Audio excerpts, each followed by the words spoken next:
to the Offenses tab of your QRadar console. Now, which offense call? In order to investigate offenses properly, we need to answer a few questions. First, let's try to understand what happened. For this, we navigate to the Offenses tab of your QRadar console. Now, which offense called your attention? This one, local DNS scanner containing invalid DNS. I understand that an offense is like an event that is triggered when a security risk is detected, right? Not quite. Offenses and events are not the same thing. An event is a record of an action, whereas an offense alerts to a suspicious activity, and is linked to helpful information to investigate it. An offense includes one or multiple events or flows, and alerts your analysts that a potentially suspicious activity, or security incident, has been detected. QRadar executes different rules to test each incoming event and flow. If a rule's result is true, then QRadar can create an offense, or can also add the event or flow to an existing offense. The summary information for each offense in your console is accessible by double-clicking an individual offense. To understand what happened, you first want to look at the magnitude. This bar depicts the relative importance of the offense. It is a visual representation of the risk level for this particular offense. Look at the different components depicted on the bar. The overall magnitude is comprised of different variables, such as the number of involved log sources and categories, how recently the offense was created, the number of associated events or flows, and how often they have been detected. Is the risk going to increase if more events are captured at higher frequencies? Yes, that is correct. But why is the number of log sources important here? Well, an offense that has been created based on events from multiple log sources is usually more credible than an offense created by only one log source. That makes sense. The probability also seems to be higher if the offense was created more recently. Is it because the older the offense, the less likely it is to impact your network? Exactly. Because if an event or flow record is older, and nothing has happened yet, it is more likely that it will not impact your network. Of course, that doesn't mean you shouldn't take a look into it. Okay, I got it. Other attributes that greatly influence the magnitude of an offense are relevance, severity, and credibility. Relevance describes how significant is the destination. Severity describes how high is the potential damage. And credibility describes how valid is the information from that source. Let's now take a look at the offense categories. They help group incoming events for processing, and they explain the nature of the offense. There are high-level and low-level categories. We can see the low-level category when we look at the list of events for an offense. In this case, there are two categories for this offense: DNS protocol anomaly and DNS reconnaissance. Remember the name of the offense? Yes. It was the local DNS scanner containing invalid DNS. Correct.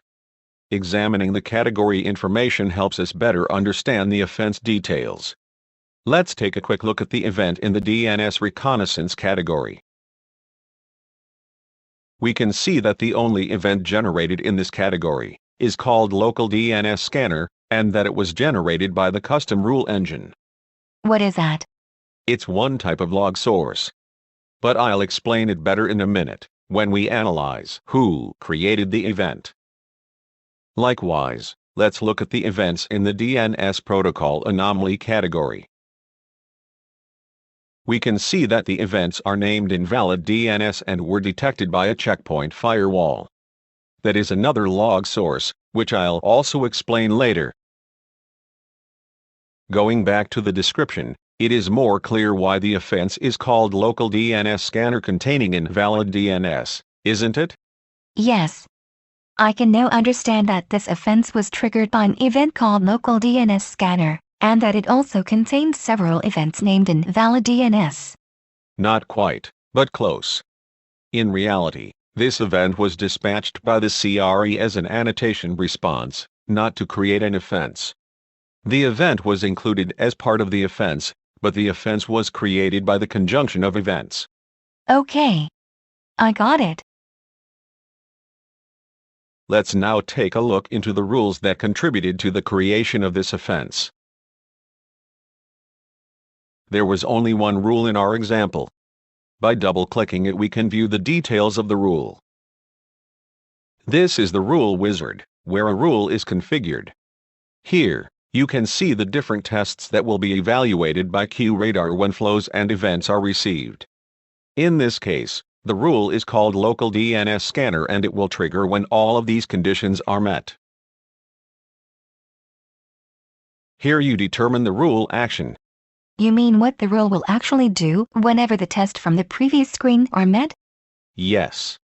This adds the event or flow to an offense, and this is where you can choose the offense type parameter by which the offense is indexed. Okay, this one says, source IP. I suppose this offense has been triggered because of some special attributes detected in its source IP. I wouldn't call them special attributes, but rather properties. What probably happened is that, after firing the rule when testing the event, its action and response added the event to an offense indexed on source IP. What does it mean that an offense is indexed on source IP? An index is a set of items that specifies information about an offense, which helps identify an offense uniquely. Like a common property across the offense? Yes. So indexing on source IP means that an offense is indexed on the offense type source IP? Yes. When a rule is indexed by source IP, the possible security issues it tests will be added to the same offense when their source IP value is the same for all tested events. So events will be grouped under the same offense if they fire rules for the same offense type they are being indexed, and if they share the same offense type value? Exactly. But not only that. If other rules, also indexed on source IP, fire for other events with the same source IP value, they will also be added to the same offense. Oh, I see. So an offense can be comprised of events created from different rules, as long as they share the same offense type and its value? That's exactly right. Got it.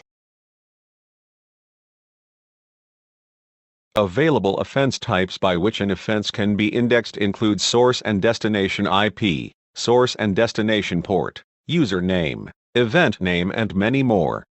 The offense type determines which information is displayed in the summary view of the offense. And who decides the type of an offense? Well, when a rule triggers an offense, it specifies its index, which determines the offense type. Okay. Next, you can configure the responses of the rule. The first option is to dispatch a new event whenever the tests are met.